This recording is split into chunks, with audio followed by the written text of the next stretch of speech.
ನೋಡಿ, ನಮ್ಮ ಯಾವ್ದು Magadi MLA mister SC Balakrishna ಮಾಡಿರುವಂತ ಅಕ್ರಮಗಳನ್ನ ನೋಡಿ.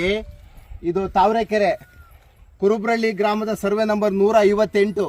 ಇದು ಸುಮಾರು ಒಂದು 80 ವರ್ಷಗಳಿಂದ ಸ್ವಾಧೀನ ಇದ್ದಾರೆ ಇವರು. ಸುಮಾರು ಒಂದು 8 ಎಕರೆ ಸ್ವಾಧೀನದಲ್ಲಿದ್ದಾರೆ, ಒಂದು 2 ಎಕರೆ 4 ಜನ ಸ್ವಾಧೀನದಲ್ಲಿದ್ದಾರೆ. ಈಗ ಇವನು ಯಾವನ ಕಳ್ಳ ಕದೀಮ ಯಾರು ಬಂದ್ರು, ಮಿಸ್ಟರ್ ಬಾಲಕೃಷ್ಣ ಬಂದ್ರು.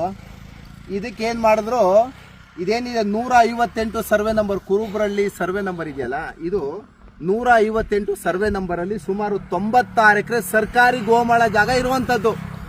ಈ ಸರ್ಕಾರಿ ಗೋಮಾಳ ಜಾಗವನ್ನ ಡೈರೆಕ್ಟ್ ಆಗಿ 2024-25 ಕ್ರಯ ಅಂದ್ಬಿಟ್ಟು ಏನ್ ಮಾಡ್ತಾರೆ ಇವರು, ನಮ್ಮ ಕಿಲಾಡಿ ಬಾಲಕೃಷ್ಣ ಅವರು ಒಂದು 7.5 ಇಂದ 8 ಎಕರೆಯಷ್ಟು ಜಾಗವನ್ನ ಡೈರೆಕ್ಟ್ ಆಗಿ ಏನ್ ಮಾಡ್ತಾರೆ, ಅವರ ಹೆಂಡತಿ ಆದಂತ ಯಾರಿದು ಅಷ್ಟು ನನಗೆ ಮಾಹಿತಿ ಇಲ್ಲ, ನನಗೆ ಗೊತ್ತಿಲ್ಲ, ನನಗೆ ಬೇಕಾಗೂ ಇಲ್ಲ. ಅವರು ಲತಾ ಬಾಲಕೃಷ್ಣ ಅವರ ಹೆಸರಿನಲ್ಲಿ ಕ್ಲೀನಾಗಿ ಖಾತೆಯನ್ನ ಕುಂಡಿಸ್ಕೊಬಿಟ್ಟವ್ರೆ.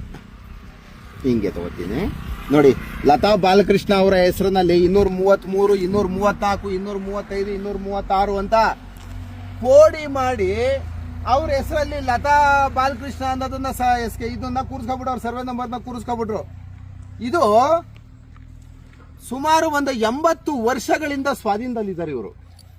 ಈ ಮನೆಯನ್ನ ನಾಳೆ ಒಡೆದಾಕ್ತೀನಿ ಬಂದು ಅಂದ್ಬಿಟ್ಟು 2 ದಿನದಿಂದ ಅವ್ರಿಗೆ ಫೋನ್ ಮಾಡೋದು, ಥ್ರೆಟನ್ಸ್ ಮಾಡೋದು, ಮಾಮೂಲಿ ಚೇಳಗಳು ಇರ್ತಾರಲ್ಲ, ಬಾಲಕೃಷ್ಣ ಅಂದ್ರೇನೆ ರೌಡಿಸಮ್ ಮಾತು, ಒಂಥರ ಗುಂಡಾಗಿರಿ ಮಾತು. ಅವ್ರ ಚೇಳಗಳೆಲ್ಲ ಮಾಮೂಲಿ ಗೊತ್ತಲ್ಲ, ಸ್ವಲ್ಪ ಅಧಿಕಾರದಲ್ಲಿದ್ದಾರೆ, ಹಣ ಇದೆ ಅಂದ್ರೆ ಆಟೋಮೆಟಿಕಲಿ ಎಲ್ಲ ರಾಜಕೀಯದವರು ಎಲ್ಲ ಗೂಂಡಾಗಿರಿಗಳು ಬಂದೇ ಬರ್ತಾರೆ. ನೋಡಿ, ಇವರು ಸುಮಾರು ವರ್ಷಗಳಿಂದ ಮನೆ ಕಟ್ಕೊಂಡಿದ್ದಾರೆ. ಈ ಮನೆನ ನಾಳೆ ಡೆಮಾಲಿಷ್ ಮಾಡಕ್ ಬರ್ತಾರಂತೆ. ಕೋರ್ಟ್ ಆರ್ಡರ್ ಇಲ್ದಾನೆ, ಎವಿಕ್ಷನ್ ಸೂಟ್ ಇಲ್ದಲೆ ಏನಾರು ಬಂದಿದೆ ಏನಾರು ಮಾಡಿದ್ರೆ ಮಾತ್ರ ಬಾಲಕೃಷ್ಣ ಅವ್ರು ಇದು ಸರಿ ಬರಲ್ಲ. ಇದು ಭಗವಂತ ಒಳ್ಳೆ ಪೊಸಿಷನ್ ಅಲ್ಲಿ ಇಟ್ಟು ಏನ್ರಿ ಆಗಿರೋದು ನಿಮ್ಗೆ ಬರಬಾರ್ದು. ಬಡವ್ರ ಜಾಗಗಳೇ ಬೇಕೇನ್ರಿ? 8 ಎಕರೆ ಇದು ಕುರುಬ್ರಳ್ಳಿ ಸರ್ವೆ ನಂಬರ್ ಅಂದ್ರೆ ನಾಳೆ ಖಾಲಿ ಮಾಡ್ಬಿಟ್ಟು ಮನೇನ 2 ಲಕ್ಷ ಭಿಕ್ಷೆ ಕೊಡ್ತೀನಿ. ಏನ್ ಭಿಕ್ಷೆ ಕೊಡಕ್ ನಿಮ್ಮ ಅಪ್ಪನ ಜಾಗನ ಅಥವಾ ಯಾರ ಮನೆದು ಜಾಗ ಇದು? 70-80 ವರ್ಷದಿಂದ 75-76ರಿಂದ ಕ್ಲೀನ್ ಆಗಿ ಫಾರಂ ನಂಬರ್ 50-53 ಅಪ್ಲಿಕೇಶನ್ ಹಾಕೊಂಡಿದ್ದಾರೆ DC ಆಫೀಸಲ್ಲಿ. ಸುಮಾರು 70-80 ವರ್ಷಗಳಿಂದ ನಾವು ಸ್ವಾಧೀನದಲ್ಲಿದ್ದೀವಿ. ನಮ್ಮ ಹೆಸರಿಗೆ ಖಾತೆ ಬದಲಾವಣೆ ಮಾಡಿ ಅಂತ DC ನಲ್ಲಿ ಅಪ್ಲಿಕೇಶನ್ ಹಾಕೋತೀವಿ. ಯಾರು ಸರ್ಕಾರಿ ಗೋಮಾಳ ಜಾಗಗಳು ಇರ್ತಾರೆ ಸುಮಾರು, ಇದ್ರಲ್ಲೂ ಸಹ 158 ಸರ್ವೆ ನಂಬರ್ ಸುಮಾರು 96 ಎಕರೆ ಜಾಗ ಇದೆ. ಇದರಲ್ಲೂ ಒಂದು 10-11 ಜನಕ್ಕೆ 3 ಎಕರೆ 20 ಕುಂಟೆ, 1 ಎಕರೆ 20 ಕುಂಟೆ ಮಾನ್ಯ DC ಅವರು ಅವ್ರಿಗೆ ಖಾತೆಯನ್ನ ಮಾಡಿಕೊಟ್ಟಿದ್ದಾರೆ. ಏನು ಅಪ್ಲಿಕೇಶನ್ ಹಾಕೊಂಡಿರ್ತಾರೆ, ಸುಮಾರು ಒಂದು 50-60 ವರ್ಷದಿಂದ ಪೊಸಿಷನ್ ಇದ್ದಾರೆ, ಮಾಡಿಕೊಟ್ಟಿದ್ದಾರೆ. ಈಗ ಅದ್ಯಾವುದೋ ಪಾಪ ಪಕ್ಕದಲ್ಲಿ ಒಂದು ಅಜ್ಜಿ, ಇದ್ಯಾವುದೋ ಅಜ್ಜಿ ಮನೆ ಕಟ್ಕೊಂಡಿದ್ದಂತೆ ಏಕಾಏಕಿ ಹೊಡೆದಾಕ್ತಾರಂತೆ.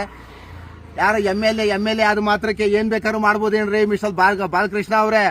ನಿಮ್ಮ ಅಧಿಕಾರ ಅಂತಸ್ತು ಇತ್ತು ಅಂದ್ರೆ ಸಾರ್ವಜನಿಕರ ಮೇಲೆ ದರ್ಪ ತೋರ್ಸಕ್ಕಲ್ಲ. ನಿಮ್ಗೆ ಅಧಿಕಾರ ದೌಲತ್ ಇತ್ತು ಅಂದ್ರೆ ನಿಮ್ಮ ಮನೆಯಲ್ಲಿ ಇಟ್ಕೊಳ್ಳಿ ಆಯ್ತು. ನಿಮ್ಮ ಅಧಿಕಾರ ದೌಲತ್ನ ಕೇಳೋದು ಯಾರು? ಇಲ್ಲಿ ಬಂದ್ಬಿಟ್ಟು ಬಡವ್ರ ಜಾಗವನ್ನ ಇದು ನೋಡಿ, ಇದೊಂದು 60-70 ವರ್ಷದಿಂದ ಪೊಸಿಷನ್ ಅಲ್ಲಿ ಇರುವಂತದ್ದು. ನೀವು ಏಕಾಏಕಿ ಬಂದ್ಬಿಟ್ಟು ಆ ಅಮ್ಮಂಗೆ ಪಾಪ 4 ರೆಕಾರ್ಡ್ಸ್ ಕಾಲಲ್ಲೇ ಇದೆ, ನನಗೆ ವಿತ್ ಡಾಕ್ಯುಮೆಂಟ್ಸ್ ಇದೆ. ಈಗ 2024-25 ಅಂತ ಕ್ರಯ ಮಾಡ್ಕೊಂಡಿದ್ದೀರಲ್ವಾ? ಮಾಡ್ಕೊಟ್ಟೊಂದು ಯಾರು ನಿಮ್ಗೆ? ಇವ್ರ ಅಪ್ಲಿಕೇಶನ್ ಫಾರಂ ನಂಬರ್ 50-53 ಅಪ್ಲಿಕೇಶನ್ ಹಾಕೊಂಡ್ರೆ ಫಾರಂ DC ಆಫೀಸಲ್ಲಿ ಇನ್ನೂ ಪೆಂಡಿಂಗ್ ಅಲ್ಲಿ ಇದೆ. ಕರ್ನಾಟಕದ ಜನತೆ ಕ್ಲೀನಾಗಿ ಎಲ್ಲ ಅಧಿಕಾರಿಗಳು DC ಅವನು ಯಾವನ್ AC ಬೂಟಲ್ಲಿ ಹೊಡಿಬೇಕು ಅವ್ರಿಗೆ ಮಾಡ್ಕೊಟ್ಟಂತ ಲೋಫರ್ಗೆ. ಇವ್ರು ಹಾಕಿರೋ ಅಪ್ಲಿಕೇಶನ್ DC ಆಫೀಸಲ್ಲಿ ಇನ್ನೂ ಪೆಂಡಿಂಗ್ ಅಲ್ಲಿ ಇದೆ. ಬಟ್ ಲತಾ ಅವ್ರ ಹೆಸರು ಹೆಂಗ್ರಿ ಆಯ್ತು ರಿಜಿಸ್ಟ್ರಿದು? ಯಾರನ್ನ ಕ್ರಿಯೇಟ್ ಮಾಡಿದ್ರಿ? ಯಾವ ಒಬ್ಬ ರಿಜಿಸ್ಟರ್ ಮಾಡ್ಕೊಟ್ಟ? ಅವನ್ಗೆ ಎಲ್ಲಿಂದ ಬಂತು ಡಾಕ್ಯುಮೆಂಟ್ಸು? ಸರ್ಕಾರಿ ಗೋಮಾಳ ಜಾಗ ಯಾರಿಗಾಯ್ತು? ಯಾರಿಗಾನು ಗ್ರಾಂಟ್ ಆಗಿರ್ಬೇಕಲ್ವಾ? ಗ್ರಾಂಟ್ ಆದ್ಮೇಲೆ ರಿಜಿಸ್ಟರ್ ಆಗ್ಬೇಕಲ್ವಾ?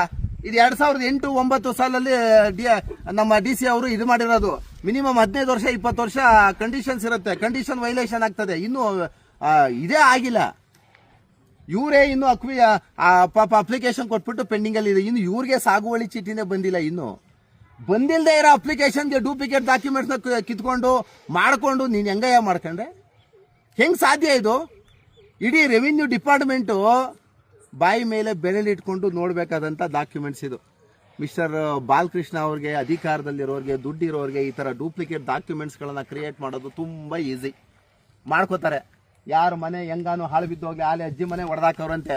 ಏನು ಎವಿಕ್ಷನ್ ಸೂಟ್ ಬೇಡ, ಡೆಮಾಲಿಷನ್ ಆರ್ಡರ್ ಬೇಡ, DC ಆರ್ಡರ್ಗಳು ಬೇಡ, ನಿಮ್ಗೆ ಯಾರ್ದು ಬೇಕಾಗಿಲ್ಲ. ಯಾಕೆಂದ್ರೆ ದೌಲತ್ ಇರ್ತದಲ್ಲ, ಅಧಿಕಾರದ ದೌರ್ಜನ್ಯ ಇರ್ತದಲ್ಲ ನಿಮ್ಗೆ. ಯಾರು ಬೇಕಾದ್ರು ಯಾರ ಮನೆ ಹೆಂಗ್ ಬೇಕಾದ್ರೂ ಹಾಳು ಮಾಡ್ಬಿಡ್ತೀರ ಅಲ್ವಾ ನೀವು? ಈ ಮನೆ, ಈ ವಿಡಿಯೋನೇ ಸಾಕ್ಷಿ ಇಡೀ ಕರ್ನಾಟಕದ ಜನತೆಗೆ, ಮಾನ್ಯ ನ್ಯಾಯಾಲಯಕ್ಕೆ, ಮಾನ್ಯ ಎಸಿಗೆ, ಡಿಸಿಗೆ ಈ ಮನೆನೇ ಸಾಕ್ಷಿ. ಇವತ್ತು ಈಗ ಮಾಡ್ತಿರುವಂತ ಈ ವಿಡಿಯೋನೇ ಸಾಕ್ಷಿ. ಈ ಮನೆ ಇಲ್ಲಿ ಇದೆ. ಇದನ್ನೇನಾದ್ರು ನಾಳೆ ಬಂದು ಏನೋ ಧ್ವಂಸ ಮಾಡ್ತೀನಿ ಅಂತ ಬಂದು ಡೆಮಾಲಿಷನ್ ಮಾಡಬೇಕು. ನೀವು ಕೀ ಕೊಟ್ಕೋಬೇಕು. ಎಲ್ಲ ರೆಕಾರ್ಡ್ಸ್ ಇದೆ ನಿಮ್ಮ ಕಡೆ. ನಿಮ್ಮ ಚೇಳಗಳು ಮಾತಾಡಿರುವಂತ ಎಲ್ಲ ರೆಕಾರ್ಡ್ಸ್ ಇದೆ ನನ್ನ ಹತ್ರ. ಒಬ್ಬೊಬ್ಬನು ಜೈಲು ಕಳಿಸ್ಬಿಡ್ತೀನಿ ನಿಮ್ನ. ನೀವು ಅಧಿಕಾರದಲ್ಲಿದ್ರೆ ಸಾರ್ವಜನಿಕರಿಗೆ ಒಳ್ಳೇದಾಗ್ಲಿ ಅಂತ ಅಧಿಕಾರ ಕೊಟ್ಟು ಕೂಡ್ಸಿರೋದು ಮಾಡಿ ಜನತೆ ನಿಮ್ಗೆ. ಇಲ್ಲಿ ಯಾವ್ದೋ ಕುರುಬ್ರಲ್ಲಿ ಬಂದ್ಬಿಟ್ಟು ಒಂದ್ 2 ಎಕರೆ ಲೂಟಿ ಮಾಡ್ಕೊಂಡು ಒಂದ್ 50 ಕೋಟಿ 100 ಕೋಟಿ ದುಡ್ಡು ಮಾಡ್ಕೊಳಕಲ್ಲ ಸರ್ಕಾರ ನಿಮ್ಗೆ ಅಧಿಕಾರ ಕೊಟ್ಟು ಕೂಡ್ಸಿರುವಂತದ್ದು.